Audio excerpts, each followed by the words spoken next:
Sir, मैं 11 point आपके सामने रखूंगा जो मैं बताने की कोशिश करूंगा कि क्यों हम इस तहरीक अदम एतमाद की तायीद में और मोदी हुकूमत की मुखालिफत में खड़े हैं। सर, हालिया दिनों में हमारे मुल्क में ट्रेन में एक वर्दीपोश दहशतगर्द ने अपने सीनियर मीना साहब का कत्ल करने के बाद ट्रेन के कंपार्टमेंट में जाकर नाम पूछकर, चेहरे पर दाढ़ी देखकर, कपड़े देखकर उनको कत्ल कर दिया और उसके बाद उसने कहा कि इस देश में रहना है तो मोदी को वोट देना पड़ेगा। मैं हुकूमत से जानना चाहूंगा कि क्या ये अक्सरियती तबके की एक्सट्रीमिज्म और रेडिकलाइजेशन की बेहतरीन मिसाल नहीं है, और अगर है तो फिर हुकूमत इस पर क्या करेगी। सर, हमारे आइन में, संविधान में लिबर्टी ऑफ कॉन्शियस को लिखा गया, तमहीद में, यानी जमीर की आजादी का जिक्र किया गया है। मैं हुकूमत से और खास तौर से वजीर आजम से जानना चाहता हूं कि कहां गया इस हुकूमत का जमीर, कॉन्शियस जिसको अंग्रेजी में कहते हैं, जब नूह में 750 इमारतों को बगैर ड्यू प्रोसेस फॉलो किए उनके इमारतों को मुनद्दम कर दिया गया, और इसलिए कि वो मुसलमान थे, पूरे के पूरे इलीगल थे।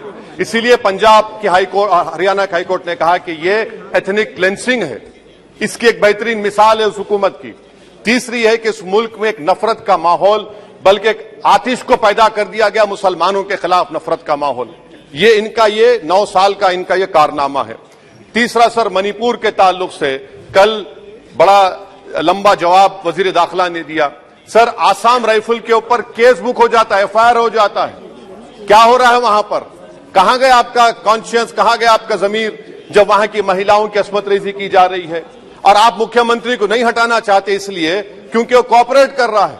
सर, मैं हरियाणा और मणिपुर के वजीर आला के लिए, किसी शायर ने अच्छा कहा था कि कुर्सी है तुम्हारा ये जनाजा तो नहीं, कुछ कर नहीं सकते तो उतर क्यों नहीं जाते। आखिर कहां गया? उन ताबूतों में खो गया कि आपका कॉन्शियस, आपका जमीर, जहां पर 50,000 लोग बेघर हो गए, यानी 6 लाख हथियारों को लूटा जा रहा है। आखिर कौन सा आप इंचार्ज वहां पर हैं? सर, 14 पॉइंट हिजाब को एक मसला बना दिया गया और मुस्लिम बच्चों को तालीम से महरूम कर दिया गया। क्या यह आपका लिबर्टी ऑफ कॉन्शियस है? कहां गया आपका जमीर? सर, अभी आपने फाइनेंस मिनिस्टर साहबा ने कहा, यहां पर DMK के मोहतरमा कनीमोजी ने महाभारत के द्रौपदी का जिक्र किया। मैं ये पूछना चाहता हूं, बिल्किस बानो इस देश की बेटी है या नहीं? जिस बिल्किस बानो को 11 लोगों ने रेप किया, प्रेग्नेंट थी, उसकी मां का रेप किया, उसकी बेटी को कत्ल कर दिया, उसकी मां का कत्ल कर दिया, आपने कातिलों को रिहा कर दिया। यह आपका कॉन्शियस है? यह आपका कॉन्शियस है? आप तो मेजोरिटेरियन पॉलिटिक्स को फरोग दे रहे हैं। सर, आज चाइना के ऊपर कोई नहीं बोलते हैं। प्रधानमंत्री मोदी ने उस वक्त 2013 में जब प्रधानमंत्री नहीं थे, कहा था कि समस्या बॉर्डर पर नहीं, दिल्ली में है। अगर हम अपनी जमीन पर हैं तो डिसएंगेजमेंट क्यों कर रहे हैं? क्या आज चीन हमारी जमीन पर नहीं बैठा है? क्या आज चीन से आप बातचीत कर रहे हैं? आप डिसएंगेजमेंट कर दिए। बताइए डीएस्केलेशन, डी-इंडक्शन कब होगा? मैं आपके जरिए इस हुकूमत को बता रहा हूं कि अगर प्रधानमंत्री ने अहमदाबाद में शी जिनपिंग को बुलाकर झूला झुलाया था, क्या हुआ? क्या नतीजा निकला उसका? चेन्नई दिखाया, क्या नतीजा निकला? सर, इसलिए चीन पर बोलिए, चीन को खार कर फेंकिए। सर, और एक पॉइंट जिस पर मैं मुखालिफ तायीद में खड़ा हूं, हाई इन्फ्लेशन है इस मुल्क में, हाई अनएम्प्लॉयमेंट है, स्टैग्नेटिंग कंजम्पशन है। इसकी वजह से महिलाओं में हाई एनीमिया लीड कर रहा है। ये हुकूमत इसकी जिम्मेदार है। सर, कुलभूषण जाधव कहां है? पाकिस्तान में बैठा है, आप क्यों नहीं लेके आते? आप विश्वगुरु कहते हैं, कुलभूषण जाधव को भूल गए आप।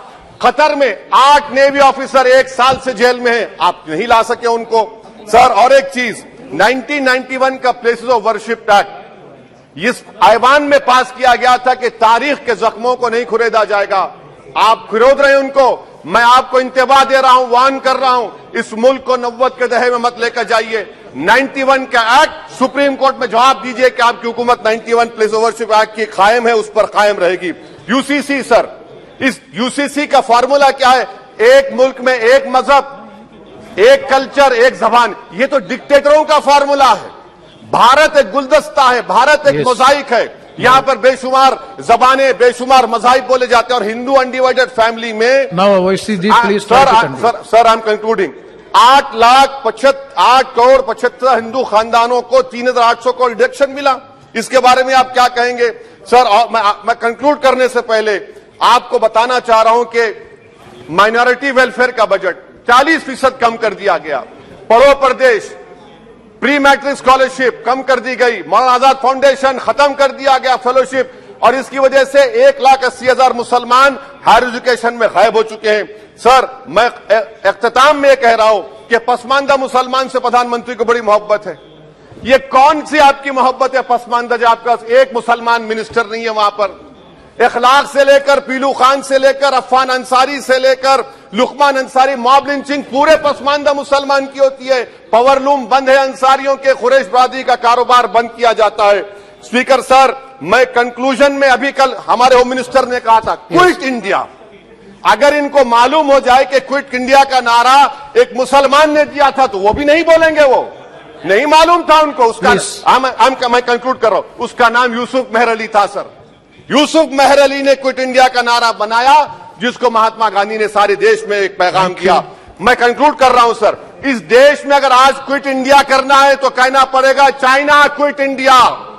जो गौ रक्षक है, जिसका नाम मोनू है, वो आपके लिए मोनू डार्लिंग बन गया है, उसको कहिए क्विट इंडिया।